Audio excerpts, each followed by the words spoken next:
Welcome to our channel Sai Amritavani. Om Sairam. ఈరోజు బాబాగారు మనకి అందిస్తున్న సందేశం గురించి తెలియజేస్తున్నాను. నీ జీవితం ఎప్పుడూ సంతోషకరంగా ఉండాలంటే తప్పకుండా వీటిని పాటించాలి తల్లి.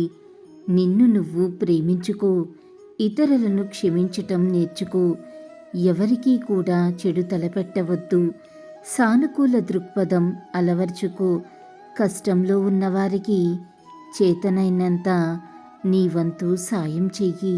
గజేంద్రుడు తన బుద్ధి చెదిరిపోయి జీవితమనే సముద్రంలో చిక్కుకుని గొప్ప అజ్ఞానమనే తీగలతో బంధించబడిన కాలును విడిపించుకోలేక సందిగ్ధావస్థలో ఉన్న ప్రాణిలాగా దుర్భరమైన స్థితిలో ఉన్నాడు.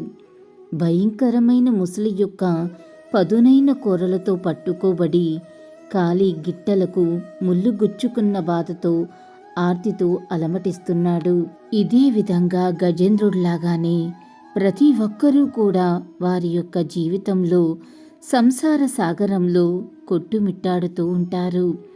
గజేంద్రుడు తన బలం, అధికారంపై ఆత్మవిశ్వాసంతో ఉండి వాటిని తన రక్షణగా భావించాడు. కానీ కష్టాలు వచ్చినప్పుడు అవి నిరర్ధకమని గ్రహించాడు. జీవితంలో కష్టాలు రావటం సహజం. వాటిని భయపడకుండా ధైర్యంగా ఎదుర్కోవాలి. తన ప్రయత్నాలన్నీ విఫలమైనప్పుడు గజేంద్రుడు భగవంతుని యొక్క శరణు వేడాడు. భగవంతుడు అతన్ని రక్షించాడు. మనం కూడా మన ప్రయత్నాలన్నీ విఫలమైన తర్వాత మాత్రమే భగవంతుని యొక్క శరణు వేడుకోవాలి. కష్టాల్లో చిక్కుకున్నప్పుడు దైవానికి శరణాగతి చెయ్యటం ఉత్తమమైన మార్గం. గజేంద్రుడి విశ్వాసం అతన్ని రక్షించింది.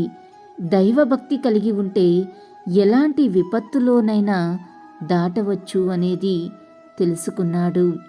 గజేంద్ర మోక్షం కథ మనకు ప్రేరణనిస్తుంది. జీవితంలో ఎలాంటి కష్టాలు వచ్చినా ధైర్యాన్ని కోల్పోకూడదు, దైవాన్ని నమ్మాలి అనేది గజేంద్ర మోక్షం ద్వారా మనం తెలుసుకుంటాం.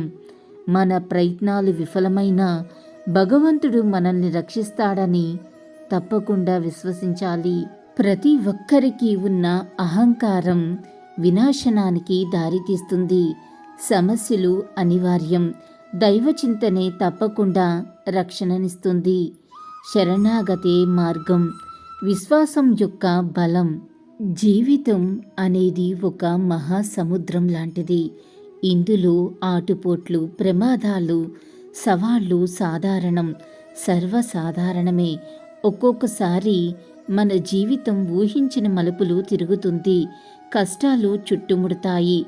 అంతులోనే సుఖ సంతోషాలు విరజిల్లుతాయి. గజేంద్రుని కథ కూడా ఇలాంటిదే. గజేంద్రుడు కూడా అహంకారంతో ఏనుగుల రాజుగా విర్రవీగినవాడే. ఒక ముసలి కోరల్లో చిక్కుకున్నాడు. ఈ పరిస్థితి అతనికి తన బలహీనతను, అహంకారాన్ని అర్థం చేయించింది. అందుకే మన జీవితంలో ఎలాంటి కష్టాలు ఎదురైనప్పటికీ కూడా మనకున్న ధైర్యాన్ని ఎప్పటికీ కోల్పోకూడదు. దైవ నామస్మరణ చేయటం చాలా ఉత్తమం. దైవాన్ని సంపూర్ణంగా నమ్మాలి.